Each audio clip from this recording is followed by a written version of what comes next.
येत्या 2024च्या विधानसभा निवडणुकीत महाराष्ट्रात एकूण 9,50,00,000 मतदार असणार आहेत। यातील केवळ 2% मतदार पहिल्यांदाच मतदान करणार आहेत।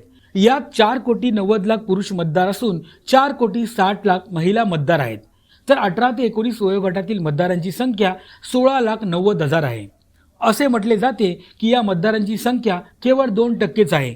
मात्र वास्तव असे आहे की केवळ 2 ते 3% मतदारच निवडणुकीतील विजय किंवा पराभवाचा निर्णय करतात। हार जीतच्या या फरकाचा अभ्यास केला तर प्रत्येक मताचे मूल्य कळते आणि लोकशाहीसाठी तुमचे एक मत किती महत्त्वाचे आहे हे यावरून दिसून येते।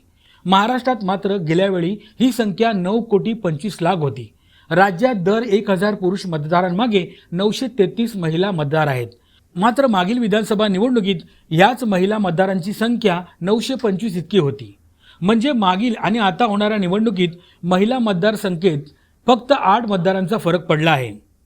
म्हणजे लोकसंख्या वाढली आहे असं नाही, तर राज्यातील अंगणवाडी सेविका, महिला बचत गट आणि गृहनिर्माण संस्थांनी जी अपार मेहनत घेतली म्हणून मतदान अधिक झाले। महाराष्ट्रातील 36 पैकी 5 जिल्हे असे आहेत जेथे महिला मतदारांची संख्या पुरुषांपेक्षा जास्त आहे।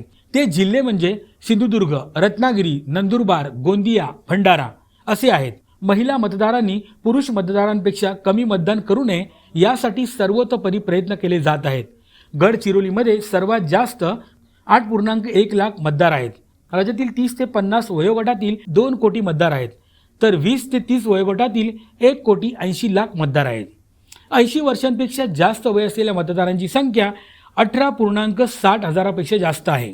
संयुक्त महाराष्ट्र विधानसभेची पहिली निवडणूक झाली तेव्हा एकूण मतदानाची टक्केवारी 60.36% होती। 2019 मध्ये ती 61.44% इतकी होती। दरम्यान 11 निवडणुका झाल्या, पण सरासरी मतदानाची टक्केवारी फक्त 62 इतकीच राहिली।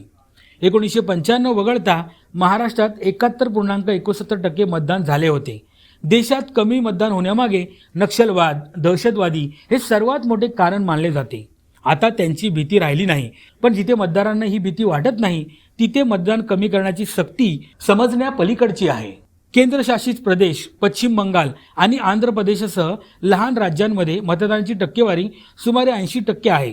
प्रत्येक मतदारापर्यंत पोहोचण्यासाठी निवडणूक आयोग सर्वतोपरी प्रयत्न करते। महाराष्ट्रातील लोकसभेच्या निवडणुकीत मतदार फक्त 61% नाव नोंदवतात। हे योग्य नाही। जर तुम्हाला राज्याचा, देशाचा विकास हवा असेल तर मतदान करा आणि लोकशाहीच्या या उत्सवात सहभागी व्हा।